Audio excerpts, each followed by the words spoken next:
I asked the question last Saturday, but we didn't get the time to finish question. Go on with the question there.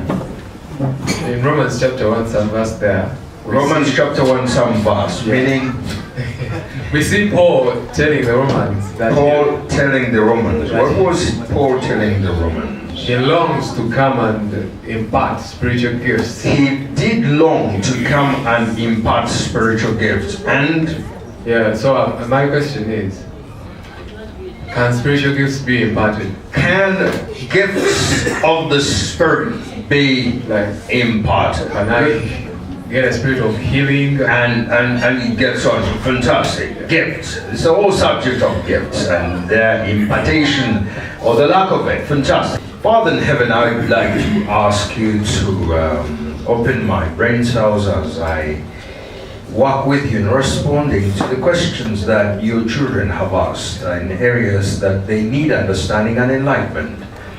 I pray that you will give me the right illustrations and just work with the narrowness of the language that we use so that you can be understood in ways that are clearer to hitherto has been the case. In Jesus' name I do pray in faith and hope and trust that this is going to be granted after I have said amen. Amen. To be honest, you've got to understand, where do we begin? Can spiritual gifts be imparted? Can gifts of the Spirit be imparted? Is a very interesting question, but the wider question here is the question of gifts. Okay? Is the question of gifts. First and foremost, as an individual, I have absolved myself or disabused myself of the concept of believing that there are persons who have gifts and persons who don't. And I've got to explain myself. Many years ago, I sang in a choir. And that time when I did sing in the choir, it was dangerous and catastrophic for you to stand next to me, because if you did, when I went off key, you also went off. This is a fact. Fact. And this is not too many years ago. The choir I'm talking about is Kampala Assembly Church Choir. But I have also lived long enough to understand that people think I'm a gifted musician. What happened? From the ungifted and unblessed to the gifted one. The first time I stood up to conduct worship service at Kampala Central Church, somebody spoke to me afterward and said, "Brother Samson, you've got many gifts. This one of leading worship is not yours." And she was right, based on how catastrophic it had been on the day. Thankfully, I refused to believe that I did have the gift, like she assumed. By the time I left Kampala Central Church, when I didn't conduct worship, the church had issues. What happened between the 2 points? What happened? So experiences like those get me to the point where I question whether there is water to the thought that to some God has given the gift, to some He hasn't.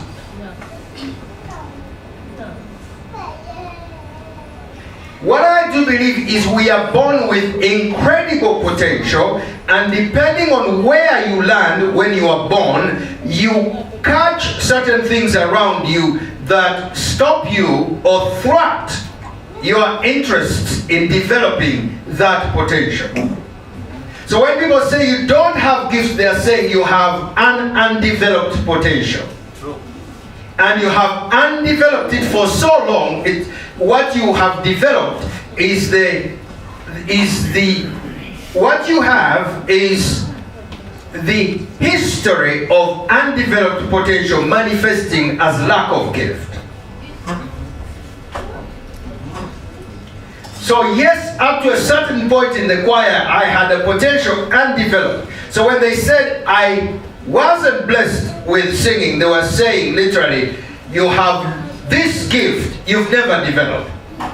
The more I decided to spend time on developing it, the gift grew, or the potential grew. And now people say, you were blessed with an incredible voice.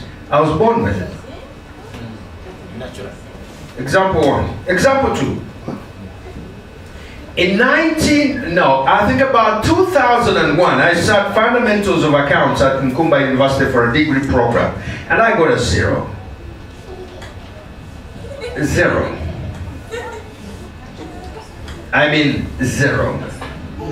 And that's not the first time I got a 0 in fundamentals of accounts. I think in 1989, I sat fundamentals of accounts in senior 3 at Chapel College School, and I still got, I think, about either between 0 or 10%, something miserable. Doesn't make a difference.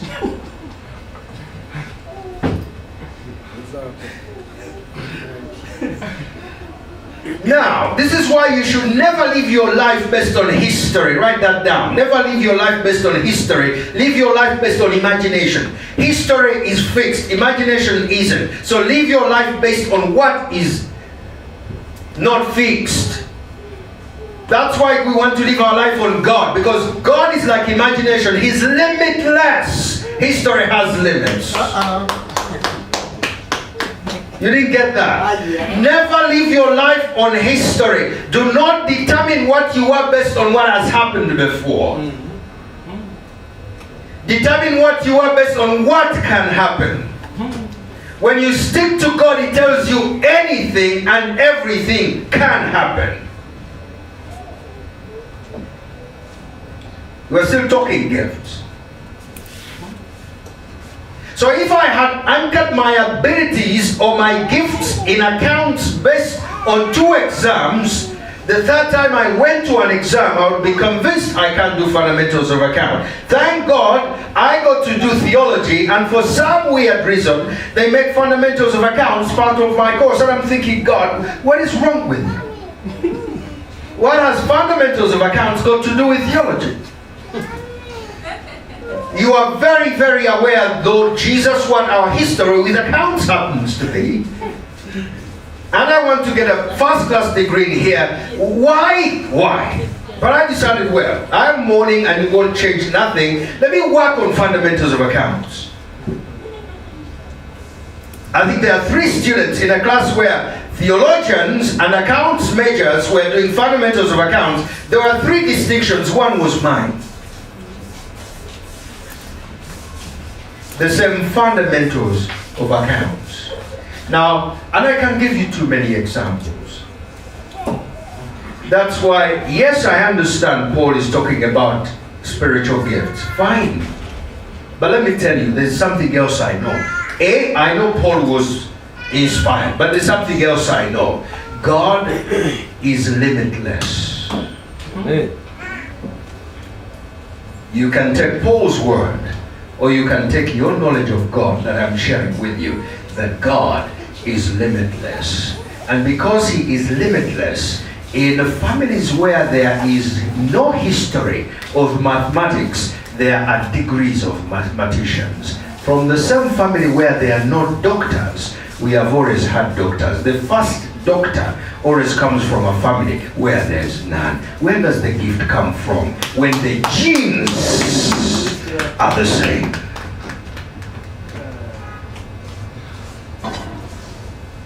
Where does the gift come from? I'm not so sure. I don't even have to be sure. There is nobody in Ronaldo's family who has ever played football like Ronaldo. Where did the gift come from? There's nobody in Messi's family who has ever played football like Messi. Where did the gift come from? From a family where there is none who has been at that level. True or false? True. Where did the gift come from? From God. Because they refused to listen to what their family is saying and worked with God. Albeit not knowing they are working with a gift giver. Listen to me and listen good. You are born with potential. You can choose to develop it or to take it to the grave where it is useless, because we've lost too many gifts in the grave. That's why I want to turn into the camera and tell you, I believe in the words of my friend who died, who said, it is my mission here to die empty. To take all the potentials as much as I've got them and use them while I'm here. People have told me before, no, you're a pastor, you can't work in the media, but I got the gift. What do you want me to do with it? Take it to the grave? That's wastage. Christians don't waste.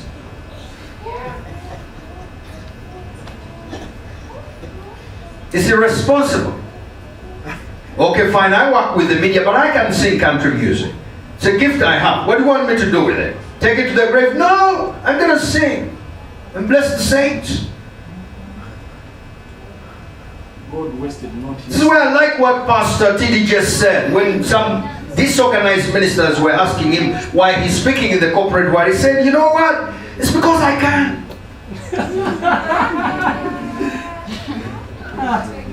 If you can't, that's your problem. I can. It's a gift I got. If you work with God, you'll be surprised how many gifts you have sat on. When I taught theology, nobody believed I am a journalist by birth.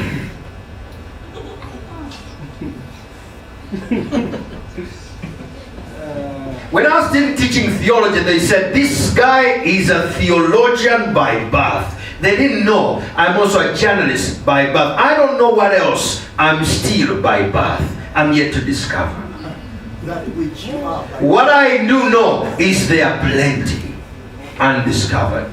There are so many things you are by birth you haven't found out because you are too busy listening to crap that you are not gifted those directions. I don't care who said it, even if the person who said it is in the Bible. What I know is that God, the gift giver, is bigger than those who are trying to interpret Him.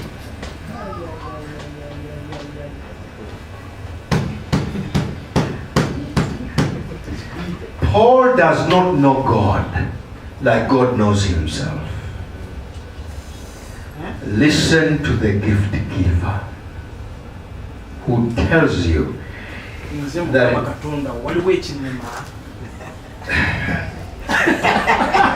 whatever you pray in my name, faith moves mountains. What do you want? Ask God for it and promise Him you're going to work at it, because repetitio studio et materum, repetition is the mother of learning. Repeat it long enough. Put everything you have on it. I don't care what it is. Repeat it enough. Put your energies on it and pray while doing those two. You will be amazed how many gifts you have sat on for too long. I've been in 2 newsrooms where people have done mass communication.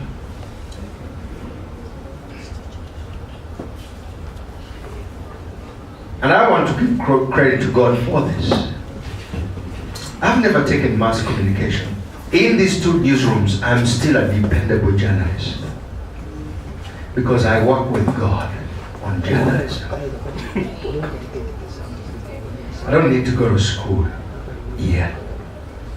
I'm being taught daily by God. But let me tell you, that doesn't mean that I don't spend time watching news and learning how to analyze it. I do my bit and then pray that God, I'm going to interview this person. I have done my bit, I've done my research, but when we sit down and the cameras roll,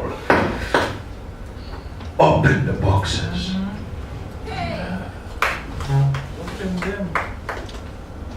Get me to ask those questions I should. And I can tell you there are times you sit on the set and you've read everything, but as the interview goes, you get this question, you ask somebody and say, where did you get that question? And I'm like, I don't know. Then I remember, I prayed about it.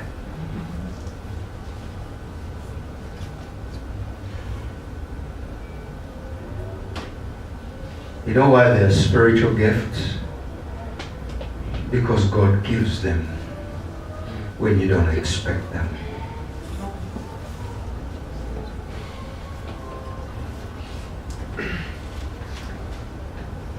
They do come. So that's what I'm telling you about spiritual gifts.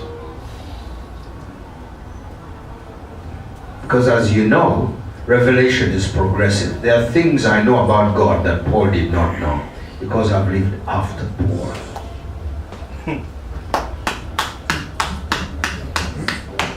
And there are things that Paul knew about God that Abraham did not know, because he lived after Abraham. That's why you need to listen to me when I'm telling you about God, because I've lived after Ellen White.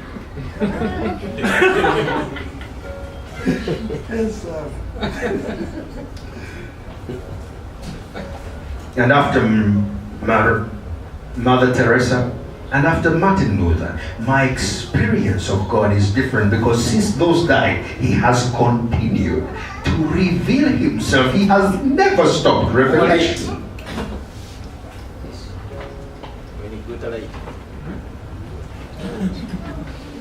The greater light is Jesus Christ. I am a student of the greater light. David student. So I'll leave the issue of spiritual gifts. Yes, they can be imparted by God. When we talk about imparting, there is a place for you to work with those who have gifts you desire.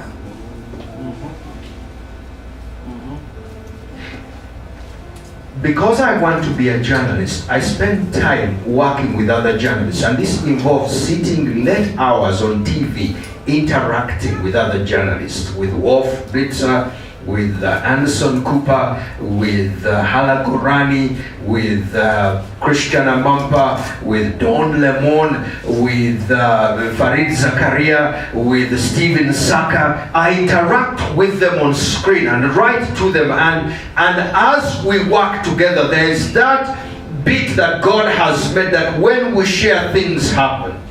That's why we are created in the community, because for the very beginning, God knew that when we work together, He will work with us as we relate and share.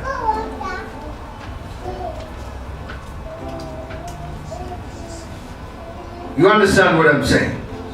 Yes. So the magic of working together is what helps for you to grow the gift that God has already given, by the way. You're born with it. The potential you're born with. But as you work, that potential grows. It doesn't come at working. No, it's already there. So as you work, you grow it. You grow it. It's just like, let me give you a simple illustration. Every human being is born with the potential to grow. But if you're born and left unfed in the labor ward, what happens? What happens to the potential to grow and be a man? It dies, and they bury you. When you're attacked by malaria, you still have the potential to grow. So your parents have to work on that potential by giving you treatment, and then they kill the malaria inside you, so the potential continues to grow. That's why when God came here, He came to deal with sin, because sin is against the potential to live forever. The potential to live forever is with us. The coming of sin did not take it away.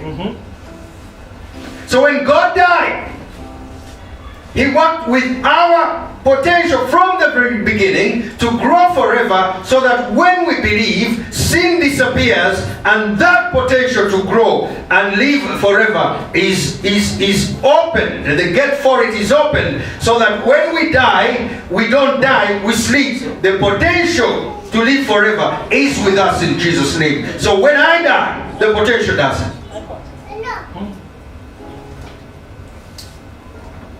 I am convinced there are gifts we need to work on.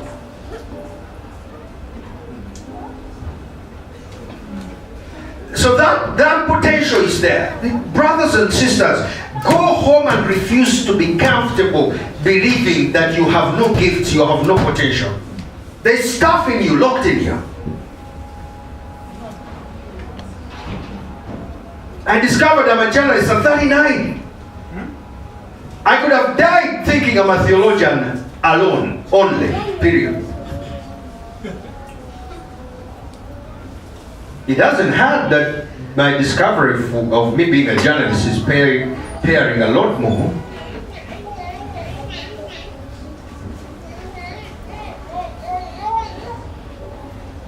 And certainly true that when I was teaching theology, I was also very good at it. But I'm still looking for what else I'm good at. Baseball. Because when I go singing country music, people get blessed. When I sing love songs, people get blessed. Am I multi-gifted? Yes, but so are you. You just haven't found out. I'm told a baby can speak 6 languages comfortably. 6 comfortably. 6! How many do you speak? You never worked on your potential. Is it true? 6! How many do you speak? Lucky to be speaking to. That potential you've never worked on. You keep moving around. Say now have you ever caught yourself saying that? But you are born with it.